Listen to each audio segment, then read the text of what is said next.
Artiste du multimédia avant l'heure, Gaston H. Baudin apporta sa modeste pierre à l'édifice du 7e art, et ce, à travers le globe. Petit gars du Québec, il fut le précurseur de la mondialisation du divertissement cinématographique pur. Du Japon à l'Italie, en passant de l'Afrique à l'Amérique, pas moins de 1124 longs métrages seront sortis de sa foisonnante imagination. Pratiquement tous écrits dans différentes langues qu'il ne maîtrisait pas réellement.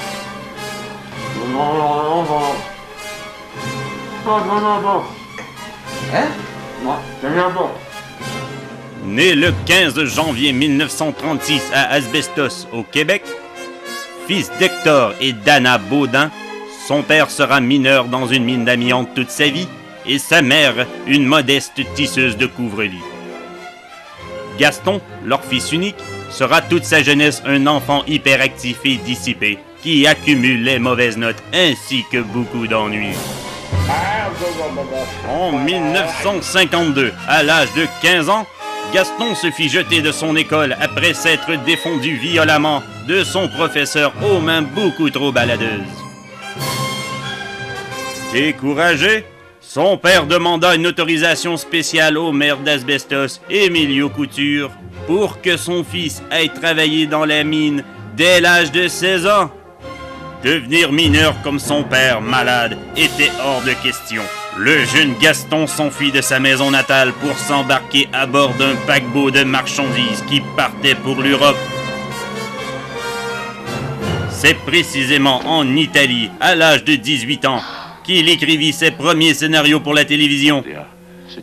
Plus intimement, il fit la connaissance de son premier amour qui le bouleversera pour le restant de sa vie. Paola Corazzi était une actrice respectée au studio Cinetani où travaillait le jeune scénariste inspiré. Ce fut le coup de foudre. Parallèlement à ces scénarios de comédie débilitante que produisait l'Italie à cette époque, il plancha sur un scénario de Peplum, La vengeance d'Hercule. Les films de guerriers antiques étaient dans l'apogée de leur popularité au moment où il soumit son manuscrit à un producteur de studio Cinetani.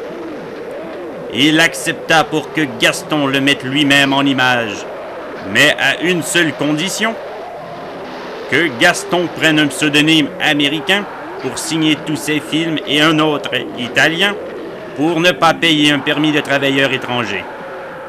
Il prendra respectivement celui de Léonard Coates et Valios Coasati.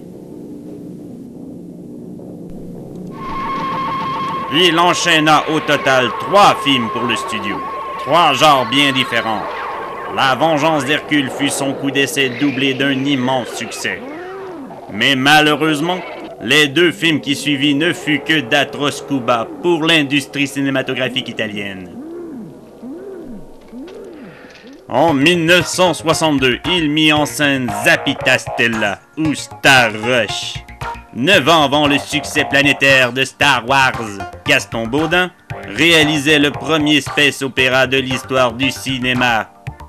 Ce fut un bid énorme en Italie à cause de son avant-gardisme et surtout d'une prise de risque gigantesque. Tout le casting était composé uniquement de techniciens déguisés maladroitement en robots hilars et statiques. Après cette déconfiture, Paola Corazzi le quitta par télégramme. Gaston n'eut jamais plus la même passion pour une femme depuis ce temps.